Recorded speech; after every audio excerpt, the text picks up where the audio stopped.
astig ang kanyang hatid sa kanyang mga tagahanga. Because of his irresistible charm, agad siyang minahal ng publiko. Kaya naman, sa sandaling panahon, the success of this young actor is truly phenomenal.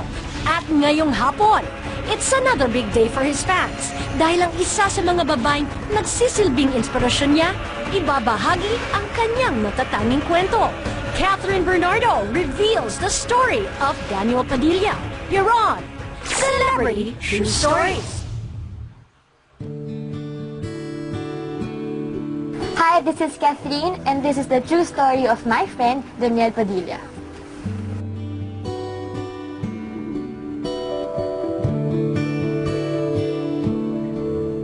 First nakita ko si DJ is sa Showtime. Nag-guest ako with Julia. Tapos parang nag-guest din siya doon. Yun yung first ever. Pero hindi kami nag-usap noon. Tapos after noon, next na yun sa Growing Up na audition.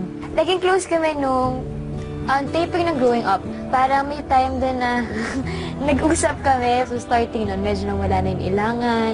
Actually, Growing Up talaga yung nagpaano ng relationship namin. Mayabang. Yung parang lahat tayo, kung ano yung first impression sa kanya, mayabang na playboy, gano'n. As a person, parang ano lang niya, outside lang din yung maangas, ganyan. Pero pag nakilala mo siya, super bait, super gentleman, and pagkasama mo, sigurado kang alagaan ka niya. Tapos, super bait niya sa mga kapatid niya. Caring at saka trustworthy. Ewan ko, kasi parang sa tao, hindi ako rin madaling magtiwala, ganyan. Pero parang kay DJ, kahit ano sabihin mo, alam mo na safe yun. Na-convinced naman ako na sincere si DJ. Kasi, sa mga pinapakita niya naman, and sa mga tao, alam din naman nila kung gaano kabait talaga si DJ and gaano kaalaga siya sa akin. Hindi rin naman kasi tinatago ni DJ yung feelings niya. So, malalaman mo naman talaga na pinapaalagan ka niya and special ka para sa kanya.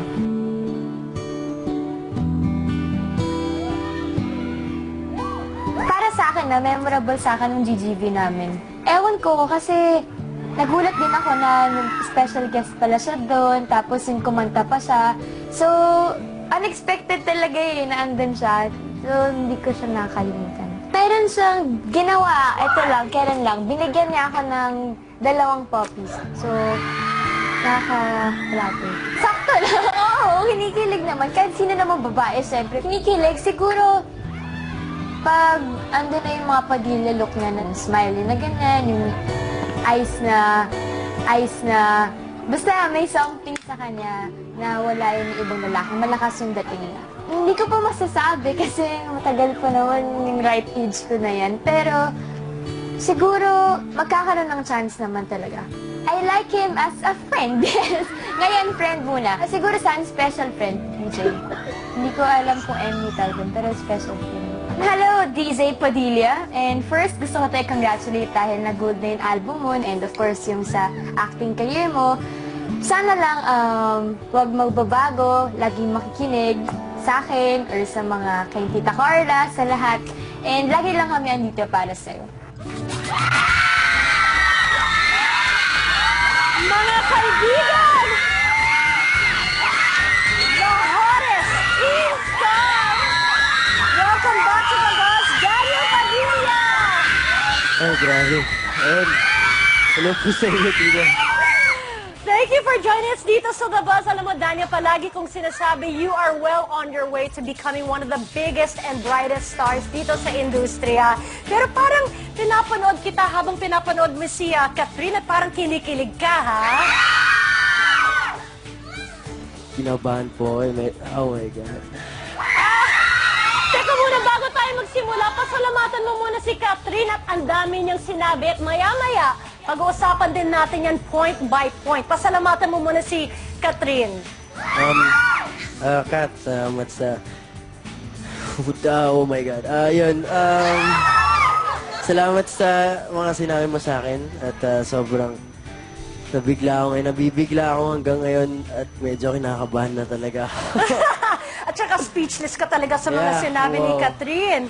Pero unang-una, of course, congratulations kasi recently you also won in the Yahoo OMG Awards as the Best Male Newcomer. And gusto pong pasalamatan kayong lahat po dahil binoto niyo po ako. Maraming salamat. At sana po tuloy-tuloy po ang suporta na bigay niyo. At syempre tuloy-tuloy po ang pagpapasaya na binibigay ko po sa inyo. At gagaling ako po. Alam mo, Daniel, palagi ko rin sinasabi that para sa akin, isa ka rin sa mga artista na talagang malakas ang dating. And as a matter of fact, tuwing nag-guest po si Daniel sa TV, nagka-trending talaga sa Twitter. Did you expect na aabot ka sa ganitong klaseng tagumpay sa inyong karera? Kasi nung una po talaga, tita, wala po talaga akong balak mag-artista. At hindi ko po talaga gusto.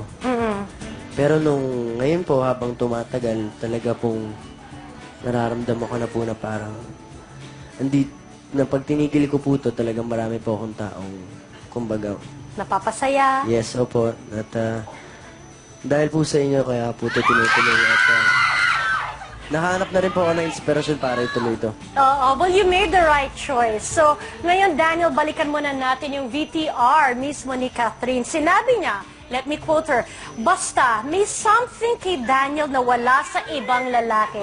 Malakas ang dating ni Daniel. Pero ang tanong, itong kiligan at closeness na nararamdaman at nakikita ng buong Pilipinas, ito ba ay parte ng pagiging love team nyo ba? Or ito talaga yung totoong real na nangyayari off-cam? At ito galing sa puso nyo? Tita, kasi sa akin ayoko po na tungkol sa parang kumbaga makapag-promo lang po ako. Ayoko po ng ganyan. Talagang si Catherine po, gusto ko po talaga. So totoo. galing sa puso mo talaga? Yes po, lahat. Kumbaga kung tratuin ko po si Catherine para sa akin talagang isang prinsesa po talaga. Uy! Pero alam mo, yun ang gusto ko talaga kay Daniel kasi very honest and vocal siya with what he feels. At maganda yan, magandang trait yan. At then, yung sinabi rin ni Catherine na very special ka din sa buhay niya. You're a very special friend. At kung, if we read between the lines at yung mga statements nyo, parang may laman eh. Parang may ibig sabihin doon. Kaya ang tanong, Daniel, sa pananaw mo, masasabi mo ba na kayo ni Kat ay more than friends? Less than lovers? Or lovers na? Hindi pa naman po, tita. Wala pa talaga. Siguro, Hindi pa kayo lover, syempre. wala Masyado pa, pa kayong hindi pa. bata. Yes, opo. Siguro ngayon, tita, parang, siguro, yun nga, special friends na po kami talagang, kumbaga nagkakaintindihan lang po kami sa mga bagay, ganyan. Nagkakaintindihan. Teka muna. Yeah. Oh, let's expound further, okay? Sinabi rin ni Kat kanina, sa akin, special friend si DJ at hindi ko alam kung MU ang tawag doon, pero special friend. Para lang magkaroon ng konting clarification, kasi mas maganda naman, syempre, kung manggaling sa'yo, ikaw ang lalaki, tsaka mahirap naman, di maganda kung manggaling sa babae yon. Kaya tatanong kita diretsahan, MU na ba kayo ni Catherine? Ang hassle dito, no? Oo, hindi. Hindi ko po alam, tita. Ayoko po sumagot eh. Kasi, Bakit? Bakit ayaw mo sumagot? hindi ko pa kasi alam, baka sabihin, pag sinabi ko, oo, assuming naman na kumbaga, pero pag hindi, siguro, Oh. yun na lang, tita. Kasi ayoko po maging assuming po talaga. O ganito na lang, papunta na ba kayo sa MU? Sana. O sige, ito, hindi na ako magpapaligoy-ligoy pa. Para sa kanilang lahat, mahal mo na ba si Catherine? Kat, help. Mahal. Mahal mo na si Catherine. Siguro pa magaan ang loob ko kay Catherine. Magaan po ang loob ko kay Catherine. Nag-I love you ka na ba sa kanya? Hindi pa.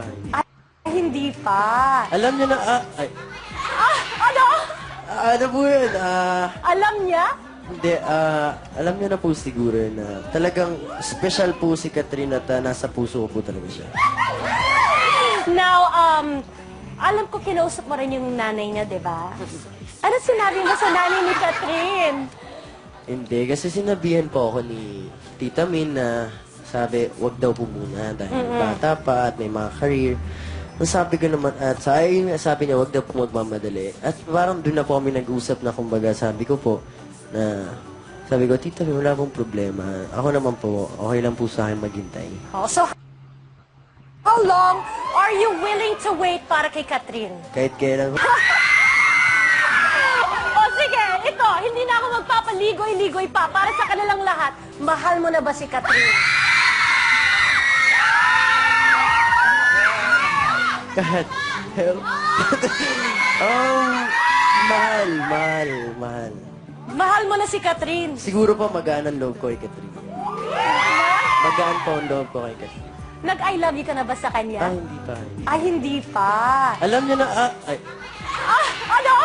ano po yun, Alam niya? hindi, alam niya na po siguro na talagang special po si Catherine at nasa puso ko po talaga siya. Now, alam ko kinausap mo rin yung nanay niya, di ba? Ano sinabi mo sa nanay ni Catherine? Hindi, kasi sinabihan po ako ni Tita Min na sabi, wag daw po muna dahil bata pa at may mga career. Ang sabi ko naman, at sabi niya, wag daw po magmamadali. At parang doon na po kami nag-usap na kumbaga, sabi ko po, sabi ko, Tita Min, wala pong problema. Ako naman po, okay lang po sa akin maghintay. Oh, so how long are you willing to wait para kay Catherine? Kahit kailan po, ayos lang.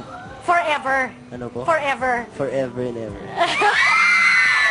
Now, Daniel, of course, I must congratulate you. Kinikilig talaga tayo dito sa studio, di ba? But I must congratulate you because things are going so well para sa'yo.